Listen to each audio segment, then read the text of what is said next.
الحمد لله الذي أنزل على عبده الكتاب ولم يجعل له عوجا هو الذي أرسل رسوله بالهدى ودين الحق ليظهره على الدين كله ولو كره المشركون أشهد أن لا إله إلا الله وحده لا شريك له وأشهد أن محمدا عبده ورسوله اللهم صل على محمد وعلى آل محمد كما صليت على إبراهيم وعلى آل إبراهيم اللهم بارك على محمد وعلى آل محمد كما باركت على إبراهيم وعلى آل إبراهيم في العالمين إنك حميد مجيد. أيها الأخوة الأحباء، أوصيكم وإياي أولا بتقوى الله. أعوذ بالله من الشيطان الرجيم. بسم الله الرحمن الرحيم. شهر رمضان الذي أنزل فيه القرآن هدى للناس وبينات من الهدى والفرقان فمن شهد منكم الشهر فليصمه ومن كان مريضا أو على سفر فعدة من أيام أخر يريد الله بكم اليسر ولا يريد بكم العسر ولتكملوا العدة ولتكبروا الله على ما هداكم ولعلكم تشكرون. وإذا سألك عبادي أني فإني قريب أجيب الدعوة الداعي إذا دعاني فليستجيبوا لي وليؤمنوا بي لعلهم يرشدون. صدق الله العظيم. ബഹുമാന്യരായ സഹോദരി സഹോദരന്മാരെ, അല്ലാഹു സുബ്ഹാനഹു വ തആലയുടെ വിധിവിലക്ക് ബഹുമാനിച്ചുകൊണ്ട് ജീവിക്കണമെന്ന് എന്നോടെന്ന പോലെ ആദ്യമായി ഉണർത്തുകയാണ് നിശ്ചയിച്ചത്. കാര്യങ്ങളൊക്കെ മനസ്സിലാക്കാനും മനുഷ്യന് ഇന്ദ്രിയങ്ങളും അതിനെ വ്യാഖ്യാനിച്ച് പഠിപ്പിക്കാനും ബുദ്ധിയും അല്ലാഹു സുബ്ഹാനഹു വ തആല കണ്ടും കേട്ടും സ്പർശിച്ചുമൊക്കെ നമ്മൾ മനസ്സിലാക്കുന്നത് നമുക്ക് അറിയുന്ന സമയം. കണ്ടതുകൊണ്ട് മാത്രം കാര്യങ്ങൾ മനസ്സിലാവില്ല, അതിന് ഒരു വ്യാഖ്യാനമൊക്കെ ആവശ്യമുണ്ട്. വളരെ ആഴത്തിലാണ് ആ വിഷയം. ബുദ്ധി എന്ന് പറയുന്ന ഒരു സംഗതി കണ്ടത്, കേട്ടത്, അനുഭവിച്ചറിഞ്ഞത് ഒക്കെ നമുക്ക് വ്യാഖ്യാനിച്ചു. പക്ഷെ ഇതെല്ലാം ഉണ്ടെങ്കിലും മനുഷ്യന്റെ ജീവിതത്തിന്റെ യഥാർത്ഥത്തിന്റെ വിജയത്തിന്റെ പാത കണ്ടുപിടിക്കാൻ ഇതൊന്നും പര്യാപ്തമല്ല എന്നുള്ളതാണ്. അല്ലാഹു സുബ്ഹാനഹു വ തആല സൃഷ്ടിച്ചു വന്നിട്ടുള്ള ഈ അതിമഹത്തായ നമ്മുടെ വിജ്ഞാന ശേഖരണ സംവിധാനങ്ങൾ പക്ഷെ ജീവിതത്തിന്റെ യഥാർത്ഥ വിജയം മനസ്സിലാക്കാൻ വഴി കണ്ടുപിടിക്കാൻ പര്യാപ്തമല്ല എന്ന് പറയുമ്പോൾ അത്ഭുതകരമായ സംഗതി. അതിന് വേറെ തന്നെ വിജ്ഞാനം ആവശ്യമാണ് എന്നതാണ് അല്ലാഹു സുബ്ഹാനഹു വ തആല നിശ്ചയിച്ച വ്യവസ്ഥ. അതിലൂടെ നൽകുന്ന വിജ്ഞാനത്തെ കണ്ടും കേട്ടും ബുദ്ധി കൊണ്ടാലോചിച്ചും തെളിവുകളുടെ അടിസ്ഥാനത്തിൽ സ്ഥിരപ്പെടുത്തുക എന്നുള്ളതാണ്. അപ്പോൾ നമ്മുടെ ഇന്ദ്രിയങ്ങൾക്കപ്പുറം ഒരു മേഖലയിൽ നിന്ന് വിജ്ഞാനം ലഭ്യമായാലേ നമുക്ക് യഥാർത്ഥത്തിൽ ജീവിതത്തിന്റെ ശരിയായ വിജയത്തിന്റെ പാത കണ്ടെത്താനാവൂ. അതിനാണ് അല്ലാഹു സുബ്ഹാനഹു വ തആല ദിവ്യ സന്ദേശം അയക്കുക എന്ന ഒരു സുന്നത്തെ, ഒരു ചര്യ നിശ്ചയിച്ചത്. അത് ആദം നബി മുതലേ അല്ലാഹു തആല തുടർന്നു പോകുന്ന സംഗതിയാണ്. ആദ്യമായി പഠിപ്പിച്ച അല്ലമ ആദമൽ അസ്മാഅ കുല്ലഹ എന്ന സംഗതി പിന്നെ നമുക്ക് തന്ന വിശ്വാസമൊക്കെ ഒരു ദിവ്യബോധനത്തിന്റെ ലെവലിലേക്കല്ല പറയുന്നത്. സംഗതി അത് ദിവ്യബോധനം തന്നെയാണ്, പക്ഷെ അത് വേറെ ഒരു തലത്തിലേക്കാണ് പഠിപ്പിക്കുന്നത്. അത് ഏതാണെന്ന് കൃത്യമായി പറയാൻ പണ്ഡിതന്മാർക്ക് ആർക്കും കഴിയില്ല. അള്ളാഹു നേരിട്ട് പഠിപ്പിച്ച സംഗതിയാണത്. പക്ഷേ അതിൻ്റെ തലം വേറെയാണെന്നുള്ളതാണ്.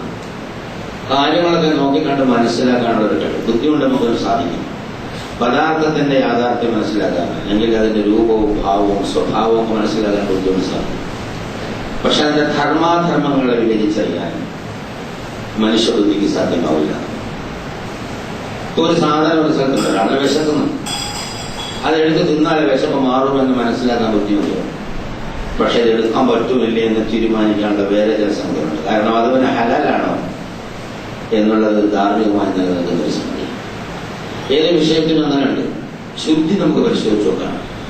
പക്ഷെ അതിന്റെ ധാർമ്മികത പരിശോധിക്കുന്നതിന് അല്ലാഹുവിനുള്ള വിജ്ഞാനത്തിന്റെ ആവശ്യമാണ്. ധാർമ്മിക സദാചാര മൂല്യം. ഇപ്പൊ മനുഷ്യന്റെ മൂല്യബോധം നിശ്ചയിക്കുന്നത്, മൂല്യബോധത്തിനനുസരിച്ച് വിവേചനം ഉണ്ടാക്കുന്നത് യഥാർത്ഥത്തിൽ ദിവ്യ സന്ദേശങ്ങൾ വഴിയാണ്. അങ്ങനെയാണ് അത് നിശ്ചയിച്ച വ്യവസ്ഥ. അതിനെ പ്രത്യേകിച്ച് ചോദ്യം ചെയ്തിട്ടൊന്നും കാര്യമില്ല. കാരണം മനുഷ്യബുദ്ധിക്ക് പരിമിതികളുണ്ട്. ബുദ്ധി എന്ന് പറയുന്ന സംഗതി തന്നെ വളരെ പരിമിതമാണ് എന്നുള്ളതാണ്. യൂറോപ്യന്മാരുടെ ബുദ്ധിക്ക് പറയുന്നത് ഏത് സാഹചര്യത്തിലും ചെന്നാലും അവിടെ ഒരു വിജയം വരിക്കാൻ പര്യാപ്തമായ ഒരു സാഹചര്യം, ആ ഒരു ചുറ്റുപാട് ഉണ്ടാക്കുന്നതാണ്. അതൊരു കപ്പാസിറ്റി, ഒരു എബിലിറ്റി, അല്ലെങ്കിൽ ഒരു mental energy to adjust with the situation.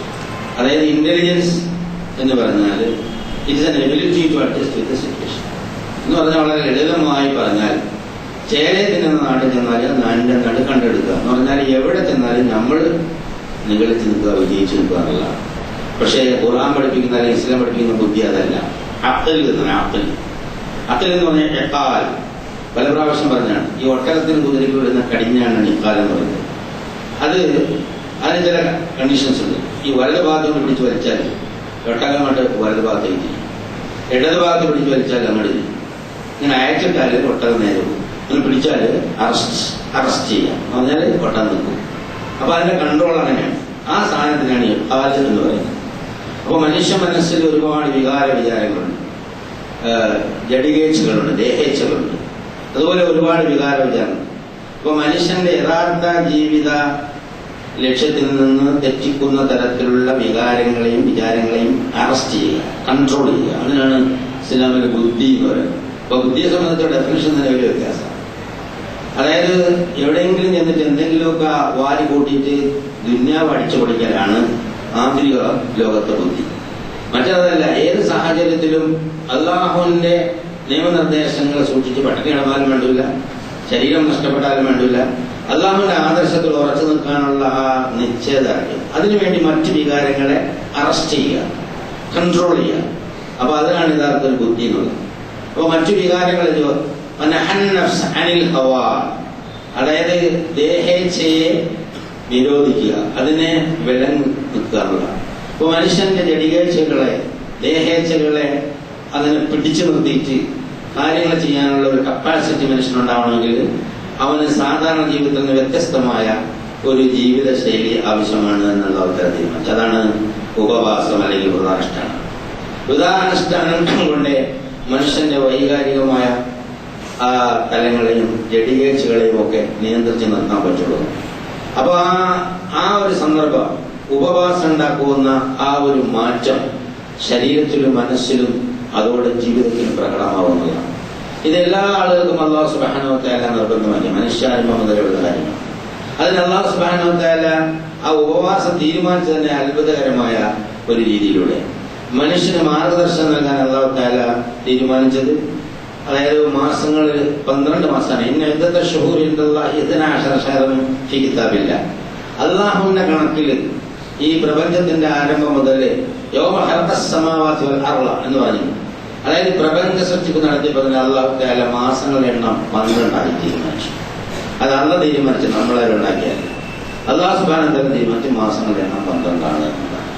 അപ്പൊ അതിലൊരു മാസം ദിവ്യബോധനം നൽകാനുള്ള ഒരു മാസമായി അല്ലാഹു സുബ്ഹാനഹു വ തആല തിരഞ്ഞെടുക്കുകയാണ്. എന്നിട്ട് എല്ലാ ദിവ്യബോധനങ്ങളും ആ മാസത്തിലാണ് അവതരിപ്പിച്ചത് എന്നാണ് ഹദീസുകളിൽ നമുക്ക് മനസ്സിലാക്കാൻ സാധിക്കും.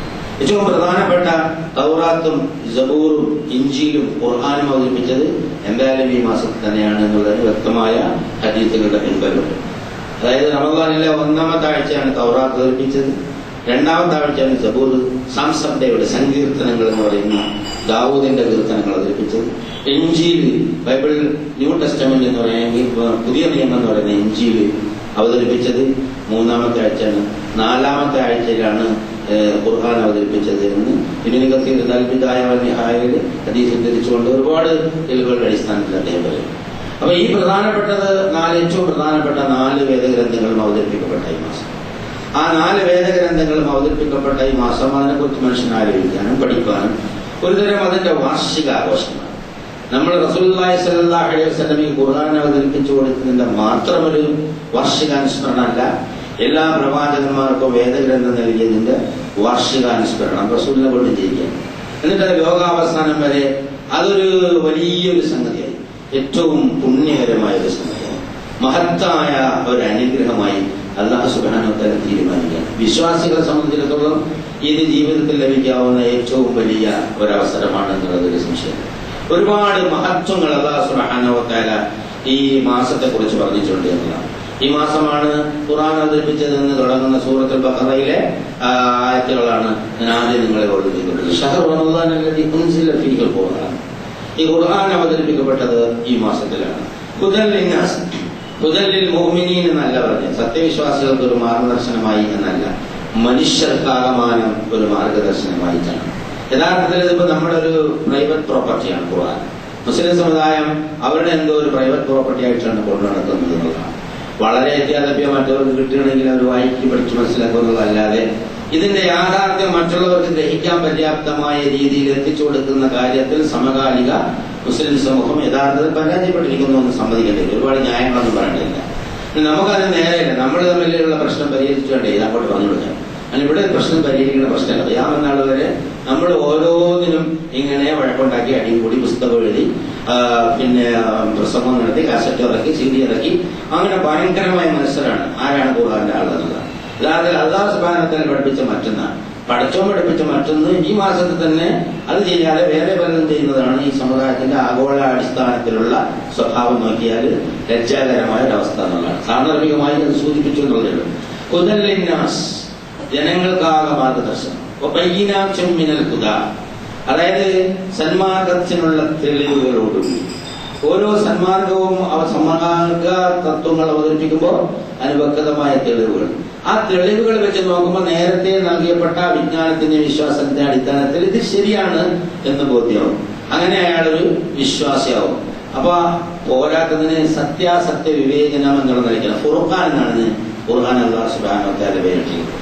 ഖുർആൻ മാത്രമല്ല, തൗറാത്ത് ഖുർആനാണ്, സബൂറും ഖുർആനാണ്, ഇഞ്ചീലും ഖുർആനാണ്, മറ്റെല്ലാ ഗ്രന്ഥങ്ങളും. അതായത് സത്യാസത്യങ്ങളെ വിവേചിച്ച് അറിയിച്ചു കൊടുക്കുന്ന ഗ്രന്ഥം എന്നുള്ള നിലയാണ് ഖുർആൻ എന്നുള്ള അർത്ഥത്തിൽ. ഖുർആൻ എന്ന് പറഞ്ഞാൽ application of what you have red. എന്താണ് വായിച്ചത് അത് പ്രയോഗവൽക്കരിക്കുക. നമ്മുടെ കയ്യിലുള്ളത് മുസാഹിഫാണ്, ഒരു പുസ്തകമാണ്.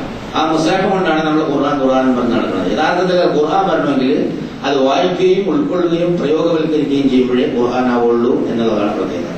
ഹദസൽ ഖുർആൻ ഫി ഹയാത്തി റസൂലുള്ളാഹി സ്വല്ലല്ലാഹു അലൈഹി വസല്ലം. റസൂലിന്റെ ജീവിതത്തിൽ ഖുർആൻ എന്ന് സംഭവിച്ചു. അതാണ് ശരിക്കും പറഞ്ഞ ഹദീസ് എന്ന് പറയുന്നത്.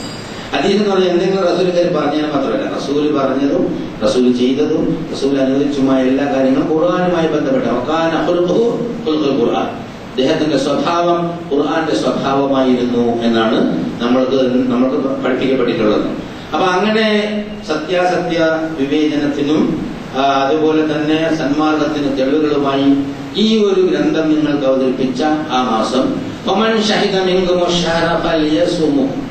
ആരെങ്കിലും ആരോഗ്യത്തോടെ ജീവിച്ചിരുന്നാൽ, ആരോഗ്യത്തോടെ എന്നുള്ള വാക്കവിടെ ഇല്ല, അടുത്ത വാക്ക് വരുമ്പോൾ നമുക്ക് മനസ്സിലാവും. ആരെങ്കിലും സാക്ഷിയായാൽ, ഈ മാസത്തിന് ആരെങ്കിലും സത്യവിശ്വാസിയായിരിക്കും, അവൻ നാട്ടിൽ ആരോഗ്യത്തോടെ ജീവിച്ചിരിക്കുകയാൽ അവൻ നോമ്പ് അനുഷ്ഠിക്കണം, വ്രതം അനുഷ്ഠിച്ചോട്ടോ എന്നാ പറയും. അപ്പൊ ആ വ്രതാനുഷ്ഠാനത്തിന് ഒരുപാട് സംഗതികൾ അല്ലാഹു സുബ്ഹാനഹു വ തആല എടുത്തു പറയുന്നത്. അതിന്റെ അവിടെ ഒരു ആരെങ്കിലും ഈ സമയത്ത് ദീർഘമായ യാത്രയിലായാൽ അല്ലെങ്കിൽ വളരെ കഷ്ടപ്പെട്ട രോഗത്തിലായാൽ അവൻ പിന്നീട് ഒരിക്കൽ അത് മോട്ട് വീഴണം. വളരെ അത്ഭുതകരമായ ഒരു സംഗതി. അതായത് തുല്യതയില്ലാത്ത ആരാധനയാണ് നോമ്പ് എന്നുള്ളത്. നോമ്പ് കൊണ്ട് ഉണ്ടാവേണ്ട മാനസികവും ശാരീരികവുമായ ചില സംഗതികളുണ്ട്. അപ്പൊ അതിപ്പോ പറ്റാത്തൊരവസ്ഥ ഉള്ള ഒരാള് അടുത്ത ഏതെങ്കിലും പറ്റിയ സന്ദർഭത്തിൽ തന്നെ അത് ചെയ്യണം എന്ന് അല്ലാഹു സുബ്ഹാനഹു വ തആല പറയുമ്പോൾ അതിന്റെ പ്രാധാന്യം നമുക്ക് മനസ്സിലാക്കാൻ സാധിക്കുന്നതാണ്. ഇപ്പൊ പറ്റിയില്ല, റമദാൻ മാസത്തിൽ എല്ലാവരോടൊപ്പം നോമ്പൊടിക്കാൻ പറ്റിയില്ലെങ്കിൽ എന്തെങ്കിലും തരത്തിലുള്ള അസുഖമോ പ്രശ്നമോ പ്രയാസമോ ഉണ്ടെങ്കിൽ അതിന് പിന്നീട് നോമ്പ് വിട്ട് വീഴണം എന്നുള്ളതാണ്.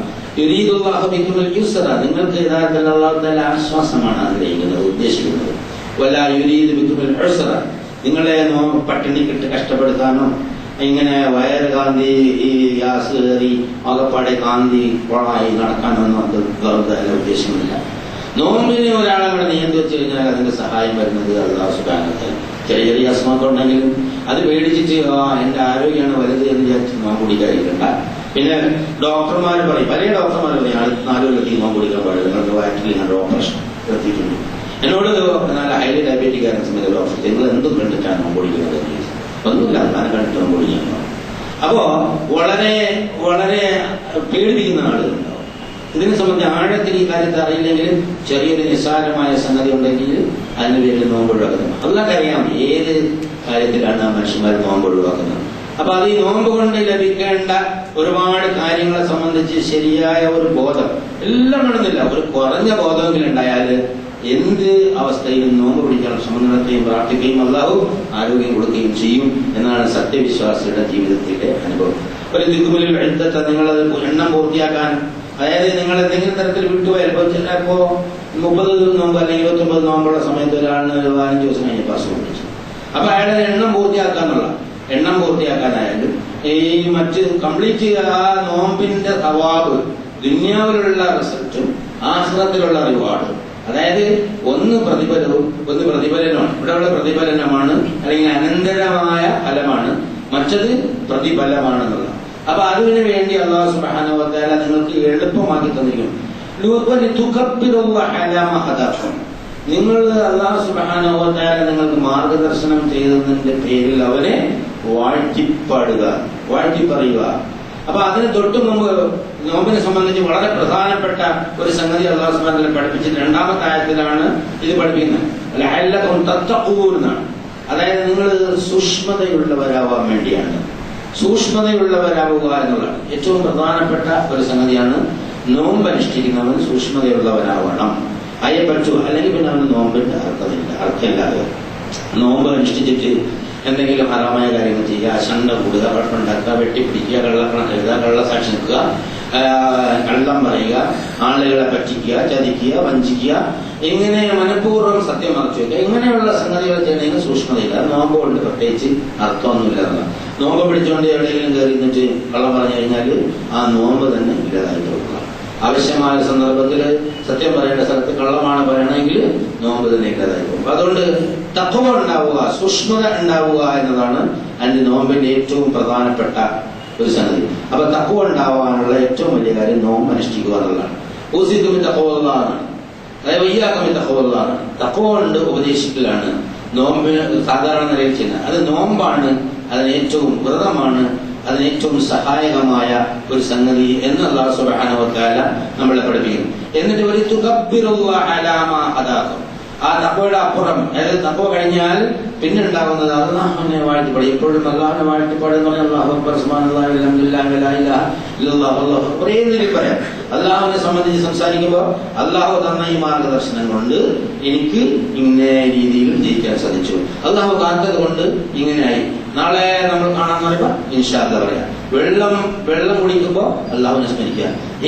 എല്ലാ തരത്തിലുള്ള സ്മരണയും അല്ലാഹുവിന്റെ അവദാനങ്ങൾ വാഴ്ത്തപ്പെടുന്നതാണ്. വലഅല്ലകും തഷ്കുറൂൻ, അത് ശുക്റാണ്. അപ്പൊ തഖ്വ ഉണ്ടാവുക, അല്ലാഹുവിനെ വാഴ്ത്തി പറയാ, അതിനുള്ള അവസരം കിട്ടുന്നത് നോമ്പിലാണ്. അവന് ഷാക്കിറായിരിക്കും, അതായത് അവനെപ്പോഴും നന്ദിയുള്ള അടിമയായിരിക്കും, ധിക്കാരിയായിരിക്കില്ല, നന്ദിയുള്ള അടിമയായിരിക്കും എന്നുള്ള. അവൻ നന്ദിയുള്ളവനാവാൻ, ഒരു നന്ദിയുള്ള മനോഭാവം ഉണ്ടാവാൻ നോമ്പ് അനുഷ്ഠിക്കണം. നോമ്പ് അനുഷ്ഠിക്കാത്ത അവന് ധിക്കാരപരമായ മനസ്സായിരിക്കും ഉണ്ടാവുക എന്ന് ഇതിന്റെ മറുപുറ നമുക്ക് വായിച്ചെടുക്കാവുന്നതാണ്. നോമ്പ് അനുഷ്ഠിച്ചില്ലെങ്കിൽ അവന് ധിക്കാരപരമായ മനസ്സ്, നമസ്കരിച്ചാൽ പോലും ധിക്കാരപരമായ ഒരു മനസ്സിന്റെ ഉടമയാക്കി മാറ്റിക്കളയുന്നതാണ്. അപ്പൊ നോമ്പ് അനുഷ്ഠിക്കുന്നത് നന്ദിയുള്ള, വിനയമുള്ള, നന്ദിയുള്ള അടിമയാവാൻ വളരെ പര്യാപ്തമായ ഒരു സംഗതിയുള്ള ആണ് നമുക്ക് മനസ്സിലാക്കാം.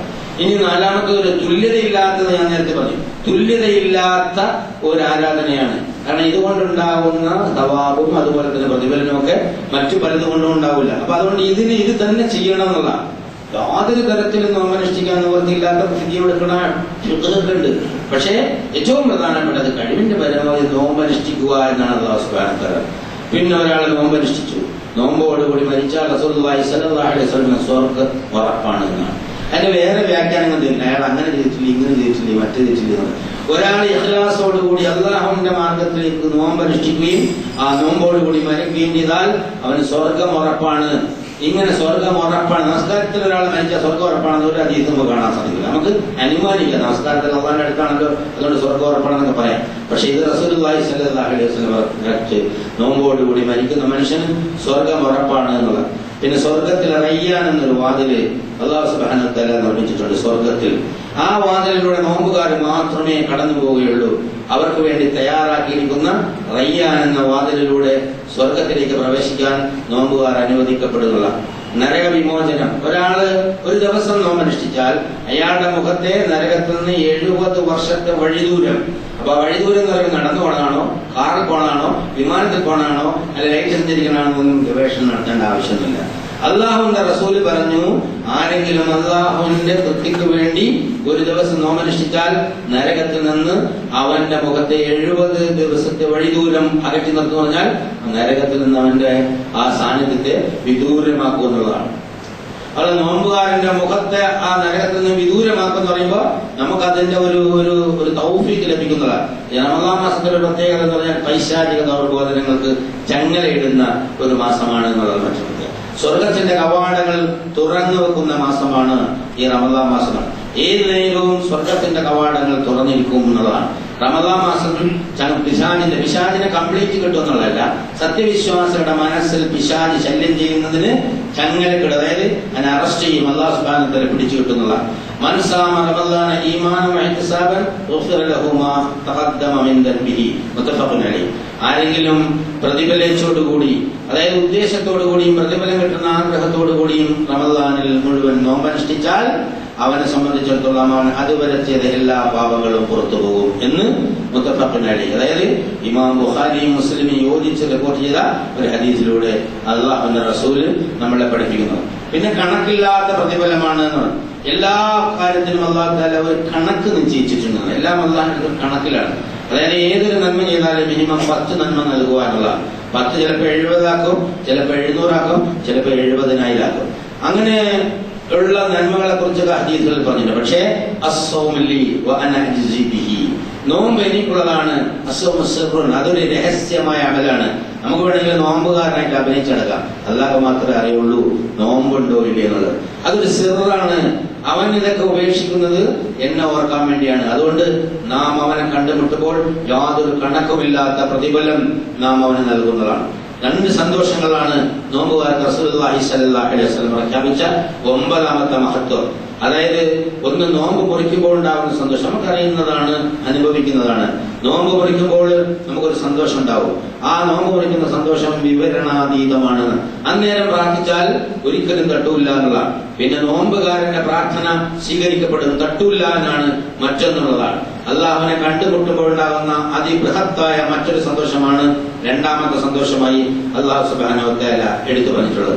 നോമ്പുകാരന്റെ പ്രാർത്ഥന സ്വീകരിക്കുന്ന റസൂലുള്ളാഹി സ്വല്ലല്ലാഹു അലൈഹി വസല്ലമ അർത്ഥശങ്കയ്ക്കിടയില്ലാത്ത എന്ന് പറഞ്ഞിട്ടുണ്ട്. അപ്പോ നമ്മൾ പലപ്പോഴും പലരും വിചാരിക്കും, ഞാൻ നോമ്പുകാലത്ത് ഇങ്ങനെ പ്രാർത്ഥനകൾ കിട്ടിയില്ലല്ലോ എന്ന്.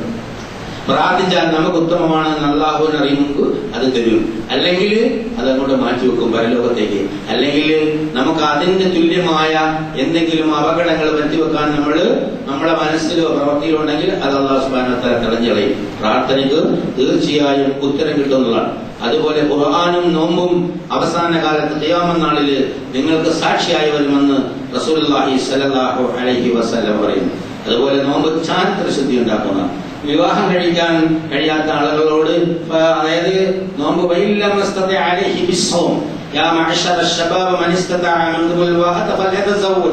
അതായത് ചെറുപ്പക്കാരോട് പറഞ്ഞത്, നിങ്ങൾക്ക് വിവാഹപ്രായമായാൽ നിങ്ങൾ വിവാഹം കഴിച്ചുകൊള്ളുക. വൈല്ല മെസ്തത്തെ എന്തെങ്കിലും കാരണം ഒരാൾ കഴിഞ്ഞില്ലെങ്കിൽ അലഹിബിസവും, നിങ്ങൾ നോമ്പനുഷ്ഠിച്ചുകൊണ്ട് ചാരിത്രം സംരക്ഷിക്കാൻ പറഞ്ഞു.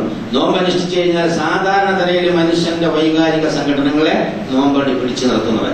സൗം എന്ന് പറഞ്ഞു കഴിഞ്ഞാൽ തന്നെ ശരിക്കത് പിടിച്ചു കെട്ടുക എന്നുള്ളതാണ്, പിടിച്ചു നിർത്തുക എന്നുള്ളതാണ്. എല്ലാത്തിനെയും അത്തരം വികാര വിചാരങ്ങളെ അപ്പൊ മനസ്സ് സ്വയമേ തന്നെ പിടിച്ചെട്ടാൻ ശ്രമിക്കുമ്പോൾ നമ്മുടെ ഭാഗത്ത് നിന്ന് ഒരു ചെറിയ ഒരു ലിഫ്റ്റ് കൊടുത്തു കഴിഞ്ഞാൽ അത് നമുക്ക് ചാരിത്രത്തെ സംരക്ഷിച്ചു നിർത്താനുള്ള ഏറ്റവും വലിയ ജുന്നത്ത് പരിചയാണ്. ആ നോമ്പ് കണ്ണിനും ലൈംഗികാവയവങ്ങൾക്കും ഹൃദയത്തിനും ശുദ്ധി നൽകും എന്ന് റസൂലുള്ളാഹി സ്വല്ലല്ലാഹു അലൈഹി വസല്ലം പറഞ്ഞു. ഹൃദയത്തിന്റെ വിശാലത നൽകുന്ന ഒന്നാണ് നോമ്പ് എന്നുള്ളത്. നോമ്പുകളിലൂടെ ക്ഷമ പാലിക്കും. ക്ഷമ പാലിക്കുമ്പോൾ മറ്റുള്ളവനെ ഉൾക്കൊള്ളാൻ കഴിയുന്ന ഒരു വിശാലതമായ ഒരു ഹൃദയത്തലം ഉണ്ടാവുക.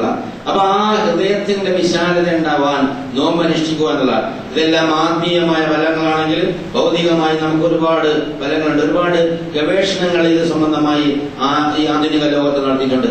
ഏറ്റവും ഒടുവിൽ അമേരിക്കയിലെ ഒരു റിസർച്ചിന്റെ ഒരു വീഡിയോ എന്റെ പല സുഹൃത്തുക്കൾക്ക് ഞാൻ അയച്ചു കൊടുത്തിട്ടുണ്ട്. 15 ആളുകൾ രാവിലെ മുതൽ വൈകുന്നേരം വരെ പട്ടിണി ഇരിക്കുക, അതായത് ഇസ്ലാം നിർദ്ദേശിച്ച അതേ തരത്തിലുള്ള നോമ്പനുഷ്ഠിച്ച ആളുകളിൽ 15 ആളുകളിൽ ഗവേഷണം നടത്തിയിട്ട് ഒരു സയന്റിസ്റ്റ് അതിന്റെ റിസൾട്ട് പ്രഖ്യാപിച്ചിട്ടുണ്ട്. ആദ്യത്തെ 10 ദിവസം ഉണ്ടാകുന്ന മാറ്റം, ആദ്യത്തെ 10 ദിവസം ഉണ്ടാകുന്ന ഫാസ്റ്റ് റേറ്റ് ഇൻ അമേരിക്ക എന്നാണ്. ഫാസ്റ്റ് റേറ്റ് ഇൻ അമേരിക്ക എന്നാണ്. അത് രക്തത്തിൽ അലിഞ്ഞു ചേരുന്ന വിഷാംശങ്ങൾ നമ്മൾ കഴിക്കുന്ന മരുന്നിലും അതുപോലെ തന്നെ പച്ചക്കറിയിലും അതുപോലെ മീനിലും അതുപോലെ ചോറിലും ഒക്കെ ഒരുപാട് വിഷാംശങ്ങൾ പണ്ടത്തെ കാലം ഉണ്ടാവും നമുക്കറിയാം. കീടനാശിനികൾ അടിച്ചുണ്ടാക്കുന്നതാണല്ലോ. അതൊക്കെ ഇങ്ങനെ ബ്ലഡ് ഇങ്ങനെ സംശീകരിച്ചു വയ്ക്കും. അതെല്ലാം കൂടി സ്വെറ്റായി, അതായത് വേർപ്പായിട്ട് പുറത്തേക്ക് വിടുന്നത്. ആദ്യത്തെ 10 ദിവസത്തെ വേർപ്പിൽ ആദ്യത്തെ 10 ദിവസം കഴിയുമ്പോൾ നാവിലൊരു വൈറ്റ് കോട്ടിങ് ഉണ്ടാവുന്നതായിട്ടാണ് അയാൾ കണ്ടുപിടിച്ചത്. നാവിലൊരു വൈറ്റ് കോട്ടിങ്. അതുപോലെ തന്നെ നല്ല കഫം ഉണ്ടാവും. നോമ്പിന്റെ ആദ്യ കാലഘട്ടത്തിൽ നല്ല കഫം ഉണ്ടാവും. അപ്പൊ അങ്ങനെ ഇളകി പോയിക്കൊണ്ടേയിരിക്കുന്നുള്ളതാണ്. അത് 20 ദിവസം വരെ രണ്ടാമത്തെ 10ലും അത് ആവർത്തിക്കുന്നുള്ളത്. അതൊരു ഇനിഷ്യൽ സ്റ്റേജ് എന്നാണ്. അതായത് നമ്മൾ റഹ്മത്തിന്റെ അനുഗ്രഹത്തിന്റെ 10 എന്ന് പറയുന്ന അതിന് അയാളെ പേരിട്ടിരിക്കുന്നത് ഇനിഷ്യൽ സ്റ്റേജ്. അവിടെ രക്തത്തിലുള്ള മാലിന്യങ്ങള് വിഷാംശങ്ങളൊക്കെ പുറത്താവും, വിയർപ്പ് കൂടുതലായിരിക്കും, നാവിലൊരു വൈറ്റ് കോട്ടിങ് ഉണ്ടാവുന്നതാണ്. രണ്ടാമത്തെ 10ല് മൃതകോശങ്ങൾ, മനുഷ്യന്റെ ശരീരത്തിൽ ഉപയോഗിക്കാത്ത ഒരുപാട് കോശങ്ങൾ, മൃതകോശങ്ങളുണ്ട്. ആ മൃതകോശങ്ങളൊക്കെ ഇങ്ങനെ പുറന്തള്ളപ്പെടുന്നതാണ്. കഫാധിക്യം വളരെ കാര്യമായി കുറയുന്നതാണ്. കഫമുള്ള എല്ലാ മനുഷ്യന്മാർക്കും കഫം ഉണ്ടാവും. പക്ഷെ നോമ്പനുഷ്ഠിക്കുന്നതോടുകൂടി കഫം ആദ്യത്തെ കുറെ ദിവസം ശ്രദ്ധിച്ചറിയാം, കഫം ഇങ്ങനെ പോയിക്കൊണ്ടിരിക്കുന്നതാണ്. അവസാനത്തെ 10ല് പ്രത്യേകത അയാൾ പറയുന്നത് റിക്കവറി സ്റ്റേജ്, രക്ഷപ്പെടുന്ന അവസ്ഥ എന്നുള്ളതാണ്.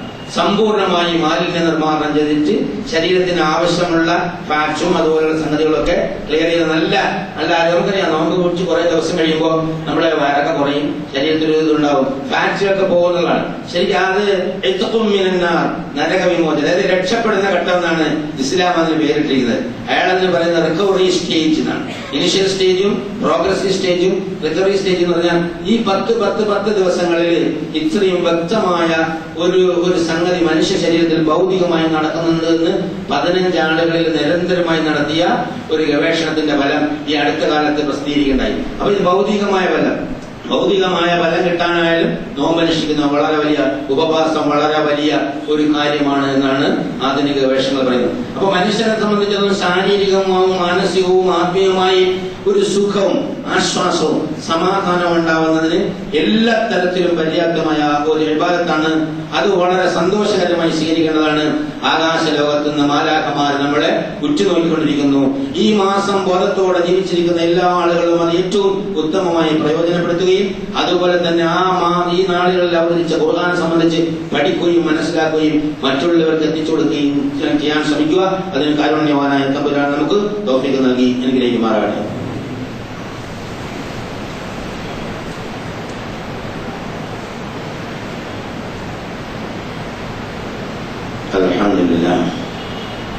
الحمد لله حمدا كثيرا طيبا مباركا ينبغي لجلال وجهه وعظيم سلطانه. سبحانك لا نحصي ثناء كما اثنيت نفسه حتى الله. اللهم صل على محمد وعلى ال محمد كما صليت على ابراهيم وعلى ال ابراهيم في العالمين انك حميد مجيد. ايها الاخوه الاحبه أوصيكم وإياي ثانيا بتقوى الله. പ്രിയമുള്ള സഹോദരങ്ങളെ, ഒരിക്കൽ കൂടി അല്ലാഹു സുബ്ഹാനഹു വ തആലയുടെ വിധിവിലക്കുകളുമായി ജീവിതമാണെന്ന് എന്നോടെന്ന പോലെ നിങ്ങളോട് നമുക്ക് മനുഷ്യർക്ക് ഒരുപാട് പ്രശ്നങ്ങൾ. ആ പ്രശ്നങ്ങൾക്ക് നമ്മുടെ ബുദ്ധി കൊണ്ട് പരിഹാരം കണ്ടുപിടിച്ചറിയാൻ വിചാരിച്ച സാധ്യമല്ല.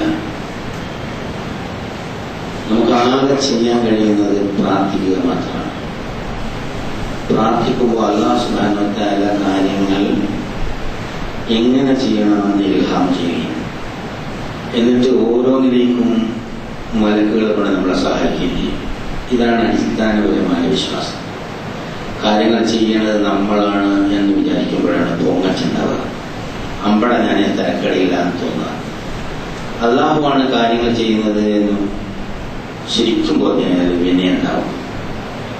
അപ്പൊ അതുണ്ടാവാനുള്ള ഒരു നല്ല ഉപാധിയായിട്ടാണ് നോമ്പ്, വ്രതം അല്ലാഹു തആല നമുക്ക് നിർബന്ധമാക്കി. ആ നിയമങ്ങളെല്ലാം പറഞ്ഞതിന്റെ കൂട്ടത്തിൽ വളരെ ഗൗരവമായി അതിൻ്റെ അടുത്ത് തന്നെ എടുത്തു പറയും. അപ്പൊ ഇതാ സഅലക ഇബാദി അന്നി ഫഇന്നി ഖരീബുൻ മുജീബു ദഅവത ദാഇ ദഅനി. എന്റെ അടിമകൾ എന്നെ കുറിച്ച് നിന്നോട് ചോദിച്ചാൽ നീ പറയുന്ന വളരെ സമീപസ്ഥനാണ്. ഒരുപാട് പശ്ചാത്തലങ്ങളുടെ യാച്ച. അല്ലാഹു അടുത്താണ്, ഉറക്ക വിളിച്ചു പറയണം. അല്ല പറയണത് നമ്മൾ പറയണത് അല്ല കേൾക്കും, നേരിട്ട് പറഞ്ഞാൽ കേൾക്കും, അല്ലെങ്കിൽ വേറെ ഏതെങ്കിലും ഇടയാളോട് പറയണം, അല്ലെങ്കിൽ വേറെ എന്തെങ്കിലുമൊക്കെ ചെയ്യണം എന്നൊക്കെ ഒരുപാട് ചോദ്യങ്ങൾ പ്രവാചകൻ സല്ലല്ലാഹു അലൈഹി വസല്ലമയോട് ആ കാലഘട്ടത്തിലെ സഹാബികൾ ചോദിച്ചു. സഹാബികൾ എന്നൊക്കെ പറയുമ്പോൾ നല്ലൊരു ബഹുമാനാദരവും. അല്ല, തൊട്ട് മുമ്പോട്ട് അവരുടെ ജീവിതം പരിശോധിച്ചാൽ മഹാ കാട്ടറബികളായിരുന്നു. ഒന്നും അറിയാത്ത അജ്ഞരായ കാട്ടറബികൾ, അസ്റുൽ ജാഹിലിയ്യ എന്നാണ് പറയുന്നത്. അജ്ഞാന കാലത്തെ കാട്ടറബികളായിരുന്നു. അപ്പൊ അവരെങ്ങനെ പഠിപ്പിച്ചുകൊണ്ട് വരുമ്പോൾ അവർ പിന്നീടാണ് ഫസ്റ്റ് ക്ലാസ് ജെന്റിൽമാൻ സഹാബികളായി മാറുന്നത്. അതിനിടയിൽ അവർ ഒരുപാട് ചോദ്യങ്ങൾ റസൂലുള്ളാഹി സ്വല്ലല്ലാഹു അലൈഹി വസല്ലം. ആ കൂട്ടത്തിൽ നിന്നാണ് ദുആയെ സംബന്ധിച്ച്. അപ്പോ അല്ലാഹു സുബ്ഹാനഹു വ തആല മറുപടി പറഞ്ഞു. അതായത് എന്റെ അടിമകളെ എന്നെ കുറിച്ച് ഇത്രയും മഹാനായ, സർവശക്തനായ, വിദ്യജ്ഞനായ, ശക്തമാനായ ഞാനുണ്ട് എന്നൊക്കെ പറയുമ്പോൾ ഞാൻ വളരെ അടുത്താണോ അകലെയാണോ, നേരിട്ട് സാധുക്കൾക്ക് സമീപിക്കാൻ പറ്റുമോ, അല്ല മുഹമ്മദ് നബിയിലൂടെ പറ്റുള്ളൂ, അല്ലെങ്കിൽ എന്നൊക്കെ പല ചോദ്യങ്ങളുണ്ടാവും. അപ്പൊ അവരോട് പറയാ, എന്നോട് ആരെങ്കിലും പ്രാർത്ഥിച്ചാൽ നാം അവന്റെ വളരെ അടുത്താണ്, അവൻ ഉത്തരം നൽകുന്നതാണ്.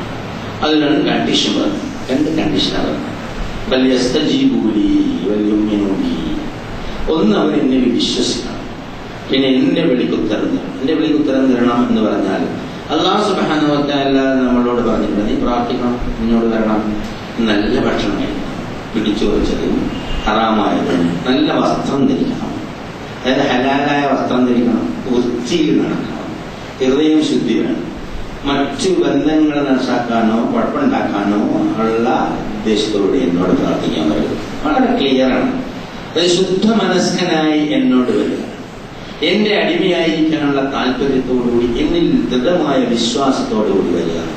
അപ്പോഴാണ് നമ്മുടെ പല പ്രാർത്ഥനകളും എത്തേണ്ടടുത്ത് എത്തുന്നില്ല എന്നുള്ളത് നമുക്ക് മനസ്സിലാവും. എന്തുകൊണ്ടാണ് നമുക്ക് മനസ്സിലാവുന്നത്? അപ്പോഴാണ്. കാരണം നമ്മുടെ മനസ്സിന്റെ ശുദ്ധി അല്ലാതെ നന്നായിട്ട് അറിയാം.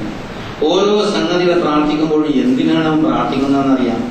അപ്പൊ നമുക്ക് ലഭ്യമാവണം, നമ്മുടെ കുടുംബത്തിന് ലഭ്യമാവണം, നമ്മുടെ മാതാപിതാക്കൾ, ഭാര്യ സന്താനങ്ങൾക്ക് ലഭ്യമാവണം, സഹോദരങ്ങൾ ലഭ്യമാവണം, മറ്റു മനുഷ്യർക്ക് ലഭ്യമാവണം. അതായത് നമുക്ക് ഉള്ളത് മറ്റുള്ളവർക്കും കിട്ടുമ്പോൾ കിട്ടണം എന്ന ആഗ്രഹം ഉണ്ടാകുന്നതുവരെ നമ്മൾ സത്യവിശ്വാസം നന്മ കാണൂല. അതായത് നന്മ എന്നത് കണി കാണൂല. നമുക്കുള്ളത് മറ്റുള്ളവർക്ക് വേണ്ടി കൊടുക്കാൻ തയ്യാറാവുന്നത് വരെ. അപ്പോ എല്ലാ ആളുകളും നമ്മളെ പോലെയാണെന്നും അവർക്കും ഇതുപോലെയൊക്കെ കിട്ടണമെന്നും പ്രാർത്ഥിക്കുമ്പോൾ ഒരാളിന് വേണ്ടി മാത്രം പ്രാർത്ഥിക്കാം. അവന് വേണ്ടി പ്രാർത്ഥിക്കുമ്പോൾ അവന്റെ മാതാപിതാക്കൾക്ക് വേണ്ടി പ്രാർത്ഥിക്കാൻ നിർബന്ധമാണ്. ഭാര്യ സന്താനങ്ങൾക്ക് വേണ്ടി പ്രാർത്ഥിക്കലും നിർബന്ധമാണ്. ഖുർആനിൽ എല്ലാ സ്ഥലത്തും എടുത്തെടുത്ത് പറഞ്ഞു. അതായത് സന്താനങ്ങൾക്ക് വേണ്ടി പ്രാർത്ഥിക്കൽ മാതാപിതാക്കളുടെ ബാധ്യതയാണ്, നിർബന്ധമാണ്. മാതാപിതാക്കൾക്ക് വേണ്ടി പ്രാർത്ഥിക്കൽ അവർ അത്യാവശ്യം ഖുർആൻ പറഞ്ഞു. അപ്പൊ സഹോദരങ്ങൾക്ക് വേണ്ടിയും സഹോദരങ്ങൾക്ക് വേണ്ടിയും അല്ല, മുഴുവൻ സത്യവിശ്വാസികൾക്ക് വേണ്ടി പ്രാർത്ഥിക്കാനാണ് റസൂലുള്ളാഹി സ്വല്ലല്ലാഹു അലൈഹി വസല്ലം നമ്മളെ പഠിച്ചത്. അല്ലാഹുമ്മ ഖലിൽ മുഅ്മിനീന വൽ മുഅ്മിനാത്ത് വൽ മുസ്ലിമീന വൽ മുസ്ലിമാത്ത് എന്ന് ആരെങ്കിലും 70 പ്രാവശ്യം പറഞ്ഞാൽ ലോകത്തുള്ള മുഴുവൻ സത്യവിശ്വാസികൾ പ്രാർത്ഥിച്ചതിന്റെ അത്ര തവാബ് അവന് ലഭ്യമാക്കും എന്നതാണ്. അപ്പൊ നമുക്കൊരു പ്രശ്നമില്ലാത്ത സംഗതിയാണ്. മറ്റുള്ളവരുടെ നന്മയ്ക്ക് വേണ്ടി പ്രാർത്ഥിക്കുക എന്നുള്ളത്. അപ്പൊ വ്രതത്തോട് ചേർത്ത് പറഞ്ഞത്, വ്രതം സ്വയം തന്നെ ഒരു പ്രാർത്ഥനയാണ്. വ്രതം അനുഷ്ഠിച്ചുകൊണ്ടുള്ള ഒരു അഡീഷണൽ പ്രാർത്ഥനയും കൂടെ ആവുമ്പോ മനസ്സിന്റെയും ശരീരത്തിന്റെയും കേട്ടമായ വ്രതം ഒരു പ്രാർത്ഥന തന്നെയാണ്. പിന്നെ നമ്മള് നാവെടുത്തും കൂടി ആ പ്രാർത്ഥന ഉന്നയിക്കുമ്പോ, ഉരുവിടുമ്പോ അതിന്റെ ഫലം വളരെ വലുതാണ് എന്നുള്ളതാണ്. അപ്പൊ കഴിവിന്റെ ഫലം മാക്സിമം സ്കോർ ചെയ്യുക എന്നുള്ളതാണ്. ഈ ദിവസം ഇങ്ങനെ ഹാജരായിക്കൊണ്ടിരിക്കുന്നു. അപ്പോൾ നമ്മളെ സംബന്ധിച്ചിടത്തോളം വലിയ സത്യവിശ്വാസിക്ക് വലിയൊരു അനുഗ്രഹമാണ് റമദാനിൽ ആരോഗ്യത്തോടെ ജീവിച്ചിരിക്കുക എന്നുള്ളത്. അതിന്റെ പ്രാധാന്യം മനസ്സിലാക്കണമെന്നുള്ളതാണ്. അടുത്ത റമദാനിൽ ആരൊക്കെ ജീവിച്ചിരിക്കുന്നു, എത്രയൊക്കെ അമൽ ചെയ്യാൻ കഴിയുന്നു ആർക്കും പറയാൻ സാധിക്കില്ല. ജീവിച്ചിരുന്നാൽ തന്നെ നമുക്ക് അനുഷ്ഠിക്കാൻ സാധിച്ചുകൊള്ളണമെന്ന് ഉറപ്പൊന്നും പറയാൻ പറ്റില്ല. ഇപ്പൊ കിട്ടിയ അവസരം അസുലഭമായ അവസാനത്തെ അവസരമാണ് എന്ന ബോധത്തോടുകൂടി അള്ളാഹുലേക്ക് എത്ര ആഴത്തിലെടുക്കാൻ പറ്റുമോ പ്രാർത്ഥനയിലൂടെ, നോമ്പിലൂടെ, ബാക്കിയെല്ലാം വന്നുള്ളൂ. നല്ല വാക്ക്, നല്ല നോട്ടം, സക്കാത്ത്, സദഖ, പെരുമാറ്റം, രീതി, ഇതൊക്കെ ഇതിന്റെ അടിസ്ഥാനത്തിൽ അല്ലാഹു തആല മലക്കുകളെ കൊണ്ട് നമ്മളിലൂടെ നിയന്ത്രിക്കുന്നതാണ് എന്ന ഒരു ബോധം ഉണ്ടാകുമ്പോ എല്ലാ സംഗതികളും ആരും പിടിച്ചു വെക്കില്ല. സക്കാത്ത് കൊടുക്കാൻ പറഞ്ഞാൽ സക്കാത്ത് കൊടുക്കും, സദഖ കൊടുക്കാൻ പറഞ്ഞാൽ സദഖ കൊടുക്കും.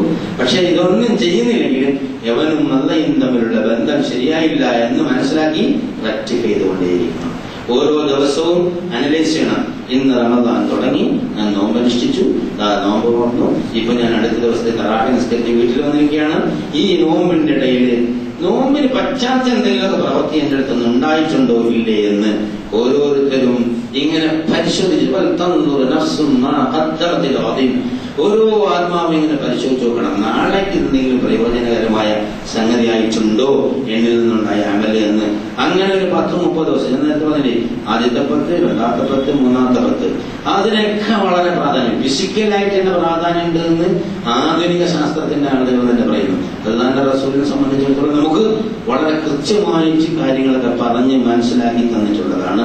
അതുകൊണ്ട് അത് പ്രയോജനപ്പെടുത്താൻ ശ്രമിക്കുക, ആത്മാർത്ഥമായി പ്രാർത്ഥിക്കുകയും നിഷ്കളങ്കായ മുമ്പനുഷ്ഠിക്കുകയും സക്കാത്തും സദഖയും കൊടുത്ത് ഒരു സമ്പൂർണമായ പരിശുദ്ധ മനസ്സായിട്ട് നോമ്പിന് ശേഷം നമുക്ക് പുറത്തു വരണം എന്നുള്ളതാണ്. നോമ്പിന് ശേഷം വരുമ്പോ ഉമ്മ പ്രസവിച്ചതുപോലെ നല്ല സമ്പൂർണമായ ശുദ്ധമായ മനസ്സുള്ള മനുഷ്യനായി മാറാൻ സാധിക്കും. അതിനുള്ളൊരു അവസരമാണ് ഒരു 30 ദിവസത്തെ ട്രെയിനിങ് പ്രോഗ്രാമാണ്. നമ്മൾ പല തരത്തിലുള്ള പല കോഴ്സിനും ട്രെയിനിങ് പ്രോഗ്രാം പോകാറില്ല. ഇത് അല്ലാഹു നേരിട്ട് നടത്തുന്ന ഒരു ട്രെയിനിങ് പ്രോഗ്രാമാണ്. സഹായിയായി അല്ലാഹു തന്നെ നമ്മുടെ മേൽനോട്ടക്കാരനായി ഉണ്ട് എന്നൊരു ബോധത്തോടുകൂടി സമീപിക്കുക. അതിന് കാരുണ്യവാനായ തമ്പുരാൻ നമുക്ക് തൗഫീഖ് നൽകി അനുഗ്രഹിക്കുമാറാകട്ടെ. ഇന്നല്ലാഹു മലായികതഹു യസ്വല്ലൂന അലൻ നബി യാ അയ്യുഹല്ലദീന ആമനൂ സല്ലു അലൈഹി വസല്ലിമു തസ്ലീമ അല്ലാഹുമ്മ സല്ലി അലാ മുഹമ്മദി വഅലാ ആലി മുഹമ്മദ് كما صليت على إبراهيم وعلى آل إبراهيم اللهم بارك على محمد وعلى آل محمد كما باركت على إبراهيم وعلى آل إبراهيم اللهم اغفر أبو بكر وعمر وعثمان وعلي حمزة والعباس والحسن والحسين وبقية أصحاب رسول الله أجمعين. കരുണ്യവാനായ തമ്പുരാനെ, ഞങ്ങളുടെ എല്ലാ വൻപാപങ്ങളും ചെറുപാപങ്ങളും നീ തോർത്തുമാക്കി തരണേ. തമ്പുരാനെ, ഞങ്ങളുടെ മാതാപിതാക്കന്മാർക്കും സഹോദരങ്ങൾക്കും ഭാര്യസന്താനങ്ങൾക്കും സുഹൃത്തുക്കൾക്കും സഹോദരന്മാർക്കും നാട്ടാർക്കും മുഴുവൻ സത്യവിശ്വാസികൾക്കും മുൻകാല സത്യവിശ്വാസികൾ നീ തോർത്തുമാക്കി തരണേ. തമ്പുരാനെ, ഞങ്ങളുടെ മുന്നേ നിന്നിലെത്തിയ ആൾക്കാരുടെ ഖബറിടങ്ങളെ സ്വർഗ പൂങ്കാവനങ്ങളാക്കി മാറ്റിക്കൊടുക്കണേ. തമ്പുരാനെ, അകലങ്ങളിലുള്ള ഞങ്ങളുടെ വേണ്ടപ്പെട്ടവർക്ക് ഹിദായത്തും തഖ്വയും ഇസ്തിഖാമത്തുള്ള ജീവിതത്തിൽ അനുഗ്രഹിക്കുന്ന തമ്പുരാനെ, ഈ റമദാൻ സമ്പൂർണ്ണമായി പൂർത്തീകരിക്കാനും നോമ്പനുഷ്ഠിക്കാനും സക്കാത്ത് കൊടുക്കാനും റമദാനിൽ നീ എന്തൊക്കെ മഹത്വം പറഞ്ഞിട്ടുണ്ടോ അതെല്ലാം നേടിയെടുക്കാൻ പര്യാപ്തമായ രീതിയിൽ നോമ്പനുഷ്ഠിച്ച് പൂർത്തീകരിക്കാനുള്ള തൗഫീഖ് നീ ഞങ്ങൾക്ക് നൽകി അനുഗ്രഹിക്കണേ നാഥ. റമദാനിന്റെ ഏറ്റവും ഉത്തമമായ സൽഫലങ്ങൾ ഞങ്ങളുടെ ജീവിതത്തിൽ ഉണ്ടാക്കി തരണേ തമ്പുരാനെ. ഖുർആൻ പഠിക്കാനും അത് ജീവിതത്തിൽ പകർത്താനും മറ്റുള്ളവർക്ക് എത്തിക്കാനുള്ള തൗഫീഖ് നൽകണേ തമ്പുരാനെ. സന്താനങ്ങളിൽ സമ്പത്തുകളിലും നന്മ വർദ്ധിപ്പിച്ചു തരണേ തമ്പുരാനെ. ഞങ്ങളുടെ ഇസ്ലാമികമായ പ്രവർത്തനങ്ങൾ കൂടുതൽ ഊർജ്ജസ്വം നൽകി അനുഗ്രഹിക്കണേ തമ്പുരാനെ. ആവശ്യക്കാരെ കൊണ്ട് ആവശ്യക്കാരെ നീ സഹായിപ്പിക്കണേ തമ്പുരാനെ. ഒരുപാട് സംഗതികൾ സമുദായത്തിൽ ചെയ്യാനുണ്ട്. അതിനുവേണ്ടി ഇറങ്ങിത്തിരിച്ച ആളുകൾക്ക് നീ സഹായം നൽകി അനുഗ്രഹിക്കണേ നാഥ. റഹ്മാനായ തമ്പുരാനെ, ഞങ്ങളുടെ ഈ ജീവിതം പ്രാർത്ഥനാ നിരതമായ ഒരു ജീവിതമാക്കി മാറ്റണേ തമ്പുരാനെ. അങ്ങനെ ശാന്തമായി നിന്നിലേക്ക് മടങ്ങാൻ, സംതൃപ്തമായി നിന്നിലേക്ക് മടങ്ങാൻ, മറിയായി സക്കറാത്തുൽ മൗത്തിന്റെ വേദന കുറഞ്ഞുകൊണ്ട് സന്തോഷത്തോടെ നിന്നിലേക്ക് മടങ്ങാനുള്ള തൗഫീഖ് നീ ഞങ്ങൾക്ക് നൽകി അനുഗ്രഹിക്കണേ നാഥ. ഞങ്ങളുടെ ഖബറിടങ്ങളെ വിശാലങ്ങളും പ്രവിശാലങ്ങളും പ്രഭാപൂരിതങ്ങളും ആക്കി മാറ്റിത്തരണേ തമ്പുരാനെ. മഹ്ശറിൽ നീ ഞങ്ങളെ സഹായിക്കണേ നാഥ. നാഥ, സ്വർഗത്തിൽ നിന്റെ ലിഖാഹ് നൽകി, ഫിർദൗസിൽ നിന്റെ ലിഖാഹ് നൽകി അനുഗ്രഹിക്കണേ തമ്പുരാനെ. ആ ലിഖാഹിനെ കുറിച്ച് സ്മരണയിൽ ഈ ദുനിയാവിലെ ദിനങ്ങൾ കഴിച്ചുകൂട്ടാനുള്ള തൗഫീഖ് നീ ഞങ്ങൾക്ക് നൽകി അനുഗ്രഹിക്കണേ നാഥ. ഏറ്റവും പ്രധാനപ്പെട്ട ഈ സമയത്ത്, ഈ നാളിലുള്ള ഈ പ്രാർത്ഥന തട്ടിക്കളയാതെ സ്വീകരിച്ച് ഉത്തരം നൽകി അനുഗ്രഹിക്കണേ നാഥ. മറ്റൊരു രക്ഷിതാവിന്റെ മുന്നിൽ ഞങ്ങൾക്ക് പറയാനില്ല, നീയല്ലാതെ മറ്റാരുമില്ല. അതുകൊണ്ട് ഞങ്ങളെ നീ കൈവിടല്ലേ തമ്പുരാനെ. ഞങ്ങളുടെ പ്രാർത്ഥന സ്വീകരിച്ച് ഉത്തരം തരണേ തമ്പുരാനെ. ആരോഗ്യത്തോടെ നമുക്ക് പൂർത്തീകരിക്കാനുള്ള തൗഫീഖ് ഞങ്ങൾക്ക് എല്ലാവർക്കും നൽകി അനുഗ്രഹിക്കണേ നാഥ. അല്ലാഹുമ്മ ഗ്ഫിർ ലിൽ മുഅ്മിനീന വൽ മുഅ്മിനാത്ത് വൽ മുസ്ലിമീന വൽ മുസ്ലിമാത്ത് വൽ അഹ്യാഇ മിൻഹും വൽ അംവാത്. اللهم اعز الاسلام والمسلمين، اللهم اعز الاسلام والمسلمين، اللهم انصر اعمال المجاهدين في كل اماكن الارض يا ارحم الراحمين. ربنا تقبل منا دعاءنا وتب علينا انك انت التواب الرحيم. ربنا آتنا في الدنيا حسنه وفي الاخره حسنه وقنا عذاب النار. واخر دعوانا الحمد لله رب العالمين.